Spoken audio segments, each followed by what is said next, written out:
O caso Icaraíma ganhou um novo e perturbador capítulo. Fontes ligadas à investigação afirmam que o filho queria se entregar, mas o pai, com apoio de pessoas influentes, inclusive policiais, teria impedido. Esse simples detalhe muda tudo. Muda o rumo da investigação. Muda a percepção de quem ainda acreditava em arrependimento e, principalmente, expõe o quanto o poder pode calar até mesmo a consciência. E no meio desse jogo de silêncio, uma carta anônima começa a ganhar força. Ela descreve o bunker onde a caminhonete foi enterrada, fala de planos de ocultação dos corpos no rio Ivaí e revela detalhes que só alguém de dentro poderia saber. Agora, o autor dessa carta está prestes a ser revelado. E com ele vem a pergunta que ninguém quer responder. Por que essa mensagem foi enviada para fora da cidade, em vez de ser entregue à polícia local? A suspeita é inevitável. Teria medo de acobertamento? Ou pior, de que os próprios investigadores estivessem sendo monitorados. Enquanto isso, uma testemunha traz à tona um número que assusta. Até 15 pessoas podem ter participado diretamente do crime. E no meio dessa rede, um nome ecoa com força: Mamute. Um homem conhecido por sua ficha criminal extensa, por seu temperamento violento e por sua influência em negócios obscuros da região. Segundo relatos, ele seria a peça-chave no planejamento da emboscada. As mensagens falsas enviadas pelos celulares das vítimas também levantam novas dúvidas. Elas diziam: deu tudo certo, quando, na verdade, os 4 homens já estavam sob o controle de seus algozes. Era o início de uma operação de engano, uma encenação digital criada para despistar familiares e autoridades, enquanto os corpos eram escondidos e a caminhonete desaparecia sob a terra. A cena que os investigadores encontraram dias depois é digna de um pesadelo. Corpos parcialmente cobertos, urubus sobrevoando a área, cheiro forte de decomposição. E famílias que nunca acreditaram na versão oficial do silêncio. Agora, a pergunta que paira é direta e incômoda. Se pai e filho se entregarem, quem mais cairá junto? Tudo começou com uma suposta negociação. 3 homens saíram de São Paulo rumo a Icaraíma para cobrar uma dívida. Alencar seria o elo de contato, o homem que receberia o pagamento. Mas a conversa que deveria ser apenas uma cobrança virou um cerco de morte. Como uma dívida financeira se transformou em um crime de sequestro, tortura e execução? Quem estava por trás da decisão de eliminar os cobradores? De acordo com um homem identificado apenas como Charles, tudo foi meticulosamente planejado. Ele descreve o passo a passo. Primeiro, as vítimas foram rendidas. Depois, levadas para uma fazenda, onde ficaram sob vigilância. Em seguida, foram transferidas para um cativeiro isolado. Charles diz que havia entre 12 e 15 pessoas envolvidas. Não foi um crime impulsivo, foi uma operação montada. Gente armada, veículos prontos, pontos de fuga. E por trás de tudo, alguém com poder suficiente para apagar rastros. Esse alguém, segundo ele, era conhecido como Mamute, um homem temido até por policiais, com uma ficha que mistura tráfico, extorsão e ameaças. Um nome que assombra quem ousa pronunciá-lo. Charles também fala dos mandantes, e os nomes que ele cita são pesados: Tonhão, o Velho e Paulo, todos conhecidos na cidade, todos com motivos, todos com algo a perder. Nenhum inocente nessa teia de poder e medo. Alencar seria o suposto intermediário, um homem simples em público, mas envolvido até o pescoço na negociação. Ele mesmo chegou a dizer que procuraria profissionais de fora para resolver a situação. Hoje, essa frase soa como um presságio sombrio. Por que quem chama profissionais de fora quando se trata apenas de cobrar uma dívida? A carta anônima enviada por WhatsApp muda completamente o rumo da história. Ela foi digitada e enviada por alguém que conhecia detalhes demais. Essa pessoa, segundo Charles, teria deixado a cidade após o envio. No texto, há a descrição exata do local onde a caminhonete foi enterrada e um plano para desovar os corpos no rio Ivaí. A frieza do plano impressiona. O objetivo era claro: dispersar as provas em pontos diferentes e em dias distintos, dificultando a localização e confundindo qualquer investigação. Mas algo deu errado. O rio Ivaí estava baixo, as correntes não levariam nada, e por isso os corpos não foram lançados, permanecendo mais próximos do crime do que os criminosos esperavam.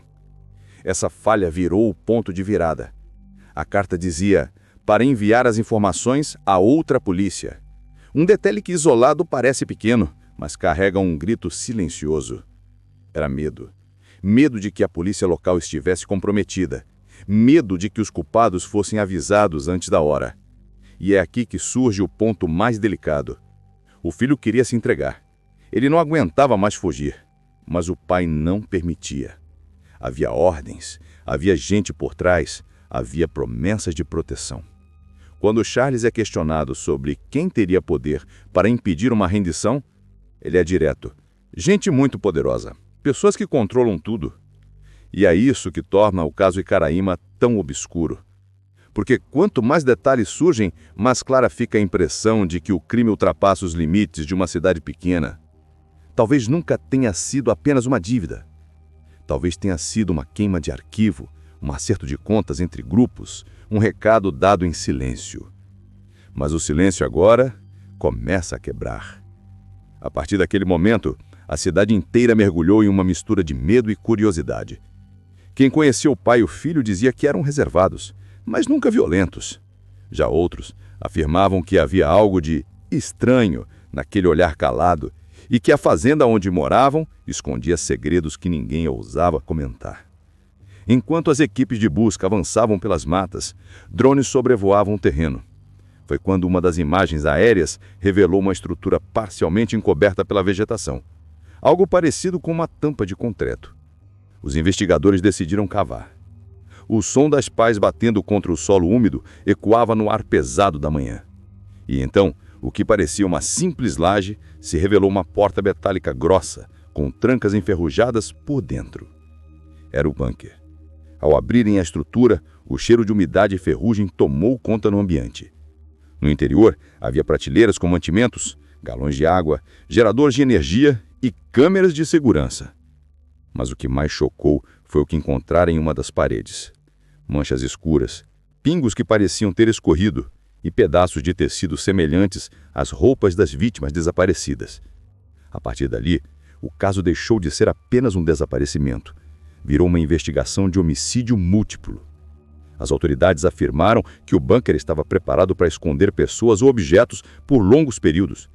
Mas a pergunta que não saía da cabeça de ninguém era: por quê?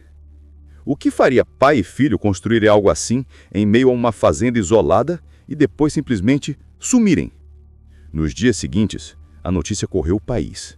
Canais de TV, perfis de redes sociais e até programas policiais de outras regiões começaram a cobrir o caso. Imagens do bunker, das viaturas e da pequena cidade tomada pela imprensa dominaram os noticiários. Enquanto isso, novas informações surgiam. Um comerciante local afirmou que o filho teria tentado comprar combustível em grande quantidade na semana anterior ao desaparecimento. Outro disse ter visto os dois próximos à fronteira do Paraguai. E então veio o golpe final. Uma câmera de segurança em uma estrada de terra flagrou um veículo idêntico ao deles, cruzando uma rota usada por contrabandistas, a poucos quilômetros da fronteira. A partir daí, o caso ganhou contornos de fuga planejada. A polícia acredita que o crime pode ter ligação com uma negociação que deu errado. Talvez dinheiro, talvez uma dívida, talvez algo mais sombrio. Mas o que mais intriga é o silêncio. Nenhuma carta, nenhuma mensagem, nenhuma tentativa de contato com familiares. Como se tivessem evaporado. Os dias foram passando e a busca se transformou em caçada. Equipes foram deslocadas para o Paraguai, mas sem sucesso.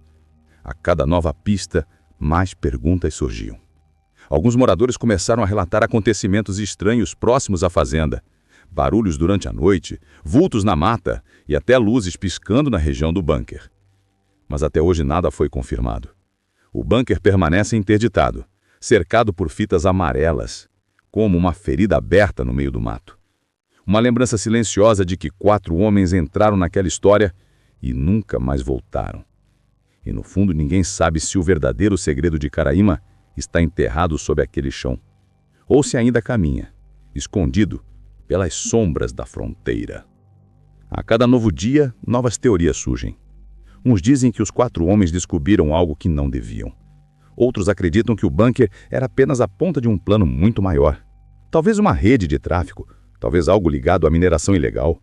ou até mesmo experimentos clandestinos. Mas a verdade, essa continua trancada lá dentro, entre paredes frias, onde o silêncio ecoa mais alto do que qualquer grito. E enquanto a justiça tenta juntar as peças, a cidade tenta seguir em frente. Mas o nome Caraíma nunca mais significará o mesmo. Hoje, ele carrega o peso do mistério, do medo e da dúvida. E talvez um dia, quando o caso finalmente for resolvido, o país descubra que o verdadeiro horror não estava nas vítimas, mas naquilo que pai e filho foram capazes de esconder.